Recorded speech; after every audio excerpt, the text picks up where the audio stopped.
ननद की नवासी नखरे। अब क्या चाहती है तू? लड़का सुंदर है, मांगलिक है, इतने घने बाल है, अभी से ही सारी जायदाद उसके माँ बाप ने उसके नाम कर रखी है। अब और क्या चाहिए तुझे? इतना कुछ है मम्मी, पर लड़के की एक बहन भी तो है। लीजिए और चढ़ाइए सर पर इसे। बचपन से ये जो मांगती थी आप इसे ला कर दे देते थे। मैनेज करना तो इसने सीखा ही नहीं है।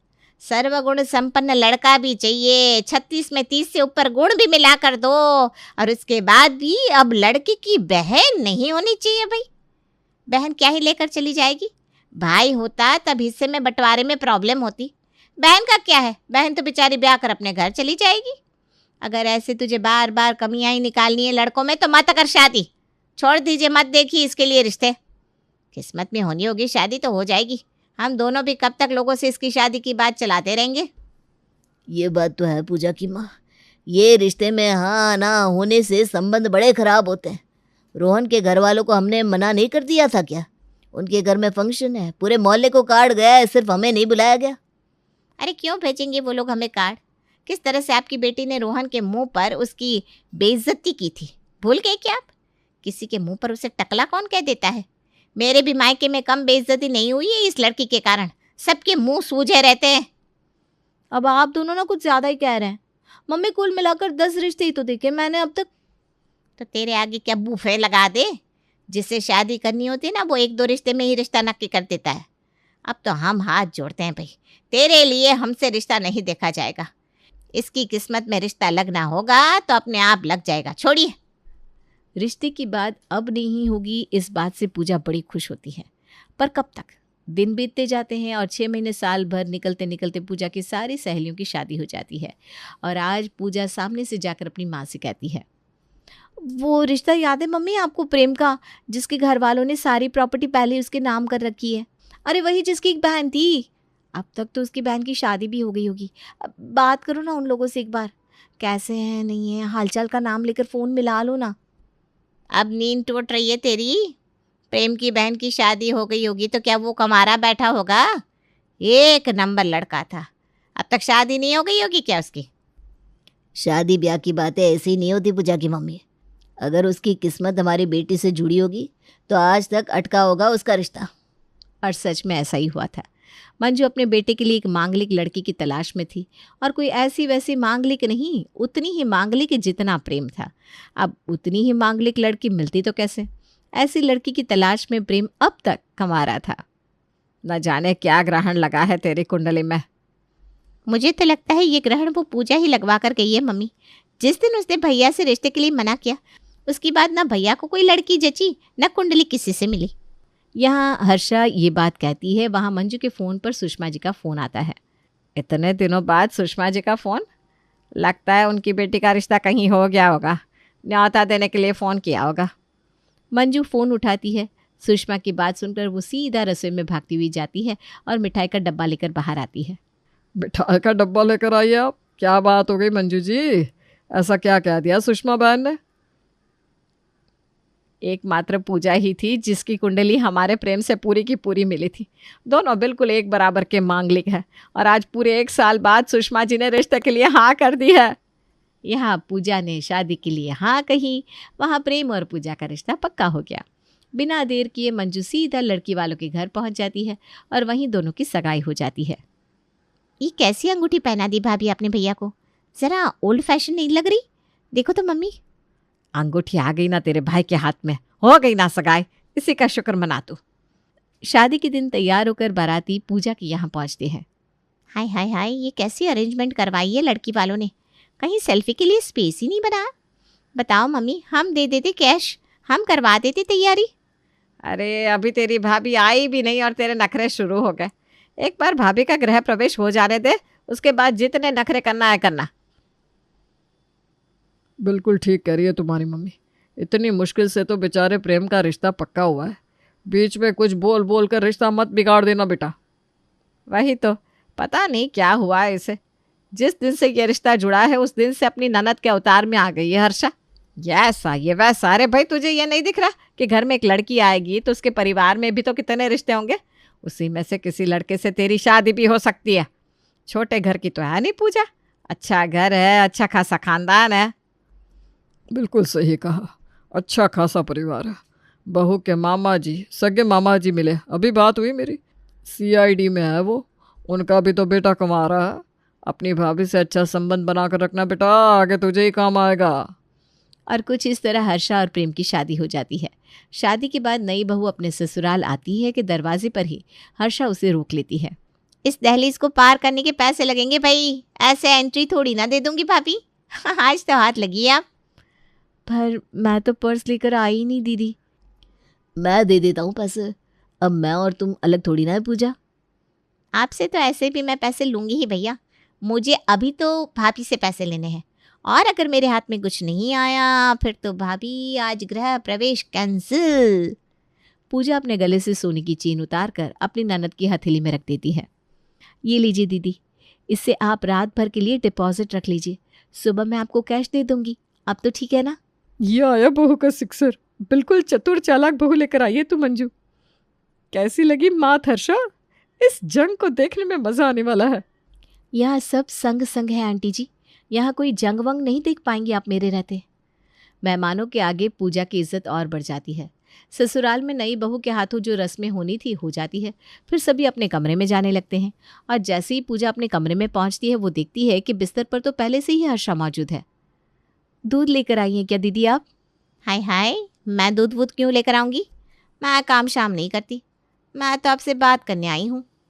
कुछ देर बाद प्रेम भी कमरे में आता है और अपने भाई और भाभी के बीच बैठी हर्षा चप्पर चप्पर करती रहती है। कुछ देर बाद उसकी आंखें लगने लग जाती है। आपकी आंखों में नींद घुल रही है हर्षा दीदी, आप जाओ कमरे में जाकर सो जाओ, यहाँ ऐसे टेढ़े मेढ़े सोने में आपकी कमर अकड़ जाएगी ना। मेरे कमरे में छिपकली घुसी हुई है भाभी, इसलिए मैं यहाँ आई थी, और मेरी कोई कमर नहीं अकड़ेगी। आई विल मैनेज, मैं सो रही हूँ यहाँ पर। और अपनी भाभी की सुहाग रात के दिन ही हर्षा उसके कमरे में सो जाती है। अगली सुबह पूजा अपनी मम्मी को फ़ोन करके पूरी बात बताती है।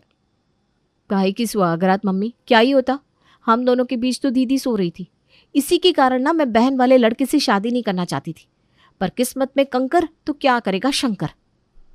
ऐसा तो कोई ननद नहीं करती, 2 साल की बच्ची है क्या वो, इतनी तो समझ खुद की होती है। तो अपना मूड खराब मत कर, अभी नहीं है, 2-3 महीने तो तुझे ये चीज़ें बर्दाश्त करनी ही पड़ेगी। उसके बाद जैसे जैसे तू पुरानी होने लगेगी तो बोलते ही बनेगा। अभी आते ही बोलते लगेगी तो लोगों को बातें बनाने का मौका मिल जाएगा ना। ये ले, तेरे पापा भी कुछ कह रहे हैं। तेरी मम्मी भी जब शादी होकर आई थी तो तेरी ताई भी उनके साथ ऐसा ही करती थी, पर कितने दिन कर पाई। तेरी मम्मी का पूरा ध्यान सभी को खुश करने में लगा रहता था, और जैसे जैसे सब खुश होने लगे सबका ध्यान तेरी मम्मी पर रहने लगा। और उसके बाद जब भी तेरी ताई तेरी माँ को कुछ कहने आती तो तेरी माँ के सपोर्ट में सब खड़े हो जाते। बस तू भी अपने काम पर फोकस रख, ऐसी रसोई बना के सब वाह करने लगे। अपने पापा की बात सुनकर पूजा को हिम्मत मिलती है। वो सभी के लिए रसोई बनाकर डाइनिंग टेबल पर लगाती है, और पहला निवाला खाते ही हर्षा के नखरे शुरू हो जाते हैं। खीर, पूरी, हलवा, ऐसा खाना कौन बनाता है भाभी? लग रहा है मैं अपने घर के डाइनिंग टेबल से डायरेक्ट किसी भंडारे की पंगत में पहुंच गई हूँ। पहली रसोई में मीठा जितना हो उतना अच्छा होता है ना दीदी, इसलिए मैंने खीर पूरी बना ली। मीठा ही रखना था भाभी, तो केक भी बनाया जा सकता था। अब जब खीर बना ही दिया हो तो हो गया ना मीठा, फिर साथ में पूरी और हलवा बनाने की क्या ज़रूरत थी? एक तो मीठा, साथ में तेल में छनी हुई पूरियाँ। हर्षा के ये बोलने के बाद सभी को बोलने का एक मौका मिल जाता है। अब तक चुप प्रमोद कहता है, पूरी निकाल लेना बहू मेरे प्लेट से, इतना तेल वाला खाऊंगा तो मेरी तबीयत भी बिगड़ जाएगी। पूरी शादी में तो तला भुना ही खा रहे थे हम, अब मैंने शगुन की 1 चम्मच खीर तो चखी ली है, मेरा हो गया। अरे जी, आप खाने से क्यों उठ रहे हैं?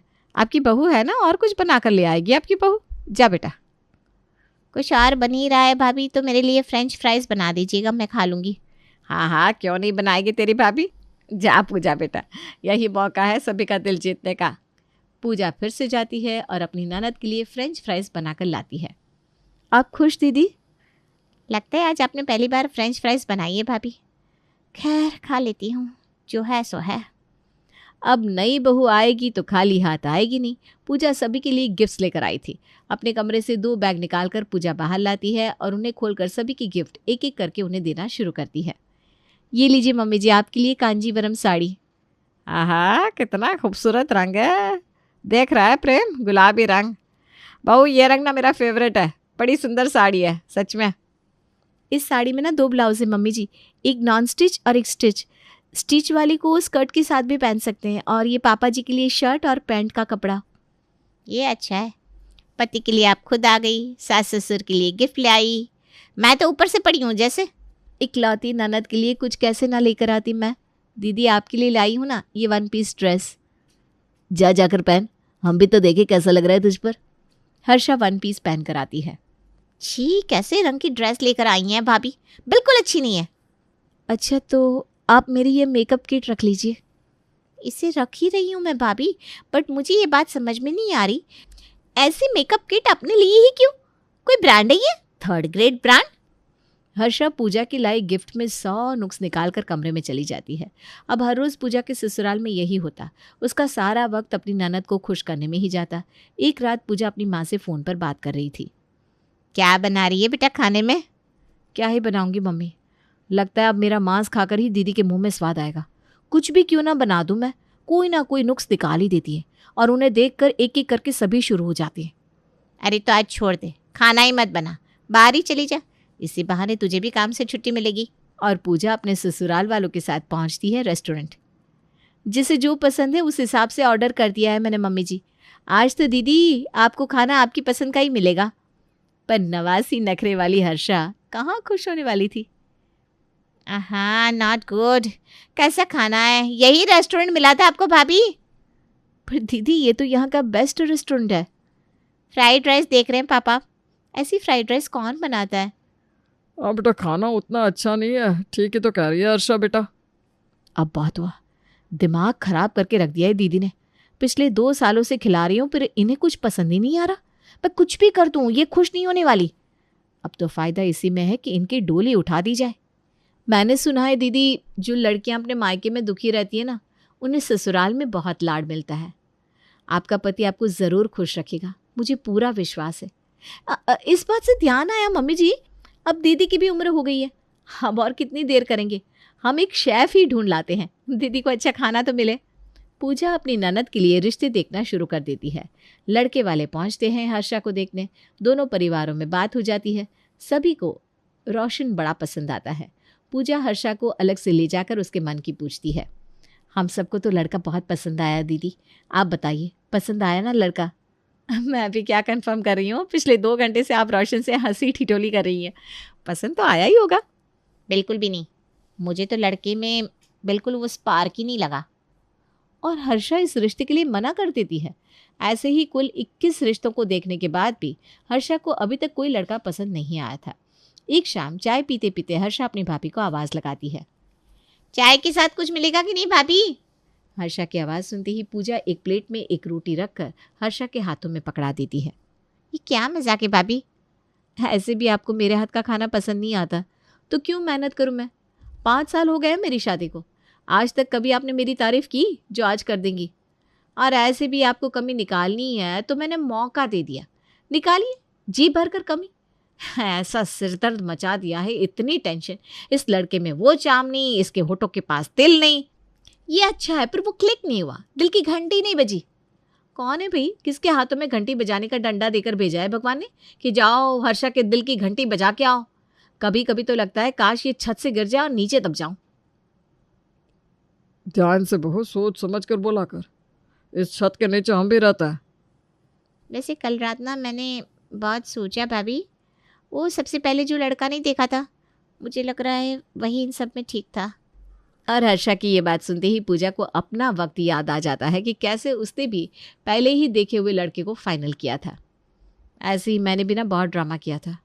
अब समझ में आ रहा है क्या बीती होगी पापा मम्मी पर। ले लिया ना तुमने मुझसे बदला भगवान। खैर अब तो लगता है रिश्ता फाइनल हो ही जाएगा। ठीक है दीदी, तो मैं सीधा लड़के वालों को फ़ोन करके हाँ बोल देती हूँ। और फाइनली पूजा अपनी ननद हर्षा की शादी फिक्स कर देती है। शादी की सुबह। कितना घटिया लहंगा लग रहा है भाभी ये। आपका तो अलग ही सिर दर्द ख़त्म ही नहीं होता। कल रात को आपने खुद ये लहंगा फाइनल किया है दीदी, 5वां लहंगा है ये। अब दुकान वाले वापस नहीं लेंगे और टाइम भी नहीं है, जल्दी तैयार होइए, 2 घंटे में हमें निकलना है। ये ज्वेलरी अच्छी नहीं लग रही, वो सैंडल मुझे चुभ रहा है, ये लहंगे की फिटिंग से ही नहीं बैठी। और ऐसे ही न जाने कितने बहाने करने के बाद हर्षा शादी पर पहुंचती है। फेरों के वक्त अभी भी कुछ हो सकता है क्या भाभी? मुझे ना ये लड़का जम नहीं रहा। मतलब ठीक है पर वैसा नहीं है।